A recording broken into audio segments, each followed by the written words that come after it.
අනුන්ගේ හදවතේ සාමය, සතුට, සතිය, සංහිඳියාව, සමාධිය හොයන්න කලින් අපි අපේ හිතේ සාමය, සතුට, සංහිඳියාව, සතිය, සමාධිය මේ සියලු දේ ඇති කරගමු.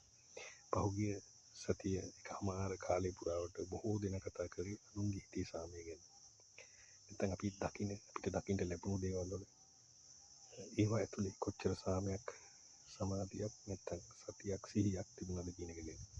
නමුත් මම හිතන්නේ මේ සියල්ල හොයන්න කලින් අපි ගැන කල්පනා කරලා හැම කෙනාම තනි වශයෙන් අපේ හිතේ සතුට, සාමය, සතිය, සමාධිය, සිහිය හදාගත්තා නම් මම හිතන්නේ පොඩිවට තිබුණු අඩුපාඩු ඒ තැන්වලදී හදාගෙන නිවැරදි කරගන්න තිබුණා වඩා හොඳ දෙයක් සිද්ධ වුණාට වඩා හොඳ තත්ත්වයක් ඇති කරගන්න තිබුණා. ඒ නිසා අපි දේවල් ගැන ਵਿਚාරය කරද්දී පළවෙනිටම අපි හොඳ සිහි කල්පනාවක ඉඳලා සහ ඒ කතා කරන දේත් හොඳ තත්ත්වයකට පත් කරගන්න. එහෙම නැත්නම් ගෙලා දැකලා පහසු කරලා තවදුරටත් වඩා විනාශකාරී තත්ත්වයක් ඇති කරනට වඩා හොඳ පැත්තට ගන්න අපි විචාරයක් කළ යුත්තේ සදේ ලෙස. නිසා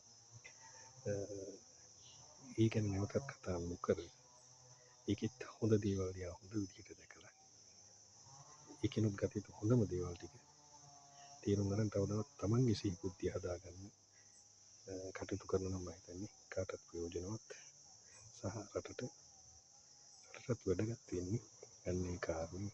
සමාජ කෙරෙහි අපි ඉස්සරහට යන්නේ අන්න එතනින්. ඒ ටික මතක තියාගෙන අනුන්ගේ සිතේ සාමයට වඩා අපේ සිතේ සාමය, අපේ පරිසරය, වටපිටාවේ සාමය අපි හරහා හදාගන්න අපි උත්සාහ කරමු.